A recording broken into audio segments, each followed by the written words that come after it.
Bismillahirrahmanirrahim. Assalamualaikum warahmatullahi wabarakatuh. Alhamdulillah. Alhamdulillahilladzi ja'alal ilma arfa'a syifatil kamaliyah. Asyhadu an la ilaha illallah alladzi khassa man sa'a min ibadihi bil ma'il hikmiyah. Wassalatu wassalamu ala rasulillahi wa ala alihi wa sahbihi wa mawalah. Allahumma sholli wa sallim wa barik ala Muhammadin wa ala alihi wa sahbihi ajma'in. Ayyuhal hadirun, ittaqullaha haqqa tuqatihi wa la tamutunna illa wa antum muslimun. Qala Allahu ta'ala fil Qur'anil Karim, a'udzu billahi minasy syaithanir rajim. Bismillahirrahmanirrahim. Ya ayyuhalladzina amanu kutiba alaikumusyamu kama kutiba alal ladzina min qablikum la'allakum tattaqun. Tiada kata selain puji syukur kehadirat Allah Subhanahu wa Ta'ala atas kesempatannya, nikmatnya, karunia-Nya. Pada kesempatan kali ini kita masih diberikan kesempatan untuk mengkaji ilmu agama, terutama nikmat iman, Islam, dan ihsannya yang sampai sekarang kita diberikan kesempatan untuk bersama-sama memperbaiki kualitas keimanan kita. Mahkota sholawat dan bahtera salam semoga senantiasa mengalir deras keharibaan manusia junjungan insan pilihan dan dambaan seluruh penduduk langit dan bumi, yakni baginda Nabi besar Muhammad Sallallahu Alaihi Wasallam. Hadirin yang berbahagia, hati yang bersih merupakan faktor yang dapat mempengaruhi pada kesempurnaan ibadah puasa kita, terutama ibadah puasa di bulan suci Ramadan. Kita telah ketahui secara bersama bahwasanya macam-macam penyakit hati itu salah satu diantaranya ada penyakit iri, dengki, hasad, tamak atau rakus. Kemudian ada penyakit sum'ah, ada penyakit yang membuat iman kita itu menjadi makin terpuruk, makin turun gitu kan, futur dan lain sebagainya. Nah, keberadaan penyakit hati inilah yang membuat kondisi kita itu semakin tidak membaik atau berdampak buruk bagi kehidupan kita sehari-hari. Bulan suci Ramadan merupakan momentum di mana kita mencoba untuk belajar, bukan hanya sekedar menahan dari haus dan lapar saja, melainkan bagaimana proses penyetingan hati biar iman kita makin meningkat seperti itu. Nah, bagi orang yang berpuasa, bagi yang puasanya benar-benar dengan niat, cara, dan tujuan yang bersih dan ikhlas pula, maka kita akan mendapatkan hikmah dari berpuasa dengan sebaik-baiknya hikmah yang kita peroleh.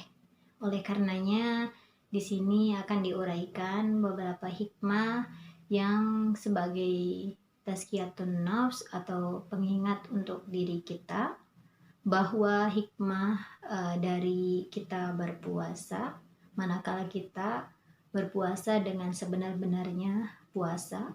Yang pertama itu meningkatkan ketakwaan kita. Dengan meningkatnya ketakwaan kita di sisi Allah, oleh karenanya amaliyah kita dalam kehidupan sehari-hari menjadi merasa diawasi oleh Allah. Karena kita mencoba bagaimana untuk mengemas diri kita menjadi pribadi yang soleh di hadapan Allah. Oleh karenanya, dengan meningkatnya ketakwaan kita kepada Allah, maka penyakit hati pun akan menghilang dari diri kita. Kemudian yang kedua, latihan untuk mengontrol hawa nafsu kita. Bagaimana caranya kita menyeting, memenjarakan nafsu amarah bisu, dan kita mencoba untuk membiasakan hati nurani kita menjadi terarah kepada perbuatan yang baik tanpa adanya usaha untuk mendekatkan diri kepada hal-hal yang bersifat maksiat. Kemudian hikmah berikutnya itu ialah berusaha merubah diri menjadi lebih baik.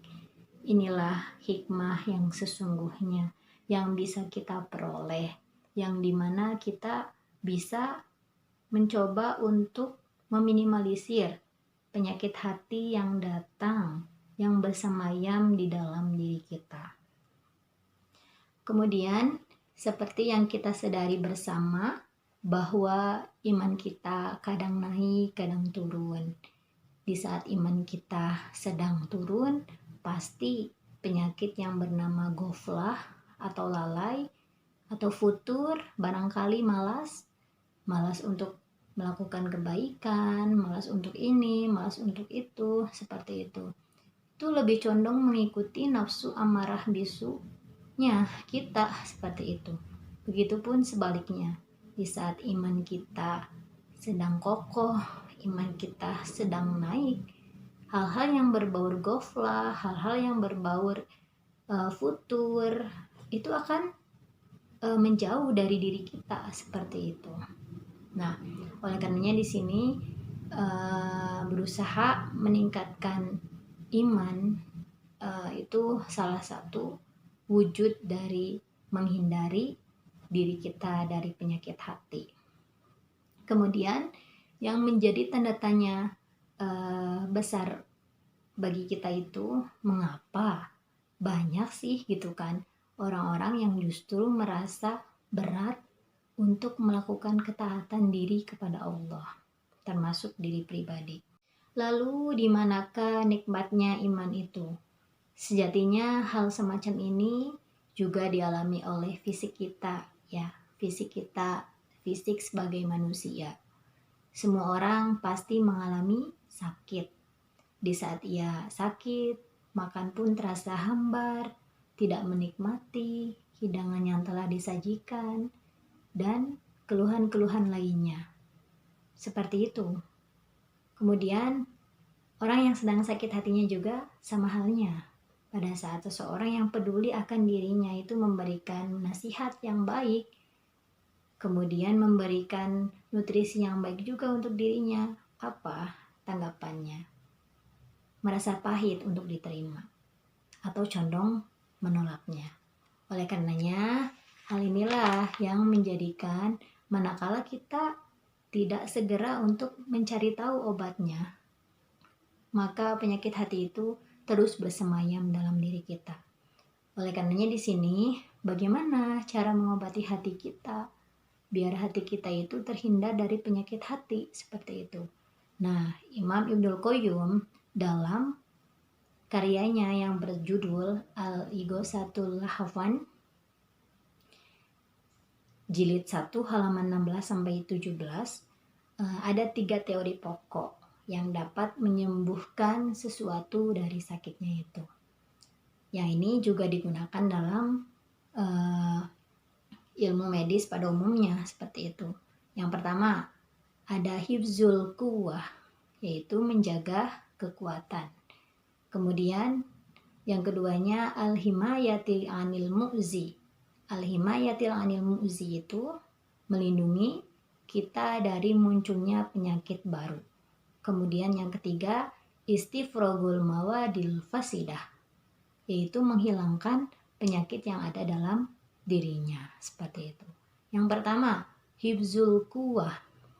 Menurut versi dokter, manakala seseorang yang sakit jasmaninya, maka ia condong diberikan multivitamin, kemudian diberitahu untuk banyak istirahat, banyak makan dan minum yang sehat, seperti itu. Nah, kemudian versi Ibnul Qayyim mengatakan bahwa orang yang sedang sakit hatinya itu dengan cara apa? Dengan cara mengupayakan dirinya dengan ilmu yang bermanfaat. Kemudian menerima untuk diberikan nasihat terbaik sesuai dengan Al-Quran dan As-Sunnah, seperti itu. Karena apa? Di sini nutrisinya itu adanya ilmu dan amal, seperti itu. Karena ini merupakan nutrisi bagi hati manusia. Dalam hadis yang telah diriwayatkan oleh Bukhari, memisalkan bahwasanya ilmu itu ibarat hujan dan hati itu ibarat tanah. Manakala hati kita tidak diberikan ilmu, kemudian kita tidak menerimanya, maka condong tertolak seperti itu. Namun ketika hati kita mencoba untuk membuka hati, bagaimana ilmu bisa masuk ke dalam jiwa kita, itulah yang menjadikan diri kita menjadi orang yang mampu menerima kebenaran, seperti itu. Nah, kemudian di sini yang keduanya al-himayati 'anil mu'zi, melindungi pasien dari munculnya penyakit baru. Ini menurut versi dokternya. Nah, dengan cara apa? Menghindari pantangan-pantangan seperti itu. Pun juga sama ketika kita sedang sakit hatinya, menurut Ibnul Qayyim itu menjauhi dari dosa dan maksiat, seperti itu. Nah, kemudian cara mengobati yang ketiga itu dengan istifrogul mawadil fasidah, yang artinya menghilangkan penyakit yang ada dalam dirinya, seperti itu. Nah, dalam versi dokternya, ketika seseorang sudah diketahui ini sakitnya ini, pasti diberikan obat seperti itu. Dan kemudian ketika sudah diketahui sakitnya seperti ini, diberikan obat sesuai dengan peruntukannya, seperti itu. Pun juga sama dengan ketika kita sudah mengetahui hati kita sakit, maka apa? Yaitu kita mampu untuk merubahnya ke arah yang lebih baik. Oleh karenanya Allah berfirman dalam Quran surah Al-Baqarah ayat 257, A'udzu billahi minasyaitonir rajim. Bismillahirrahmanirrahim. Allahu waliyul ladzina amanu yukhrijuhum minadh-dhulumati ilan nur wallazina kafaru awliya'uhumut tagutu yukhrijunahum minan nuri ilaz zulumat ulaika ashabun nar hum fiha khalidun.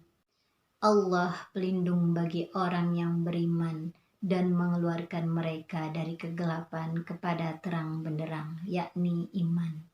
Dan orang kafir pelindungnya adalah setan yang mengeluarkan mereka dari cahaya kepada kegelapan. Mereka adalah penghuni neraka, mereka kekal di dalamnya. Ayat ini sangat menjadi motivasi terbesar untuk kita, bahwa nikmatnya kita meyakini akan adanya iman yang terpatri dalam diri kita. Itulah yang akan mengarahkan kita kepada kesuksesan dunia dan akhirat. Mari kita bersama-sama untuk meningkatkan kualitas iman kita di hadapan Allah. Mudah-mudahan Allah memberikan kesempatan kita untuk bisa memperbaiki iman kita sampai ajal menjelang.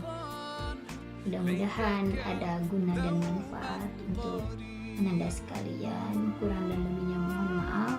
Nahtatim bikiratil hamdalah. Alhamdulillahirabbil alamin. Wassalamualaikum warahmatullahi wabarakatuh.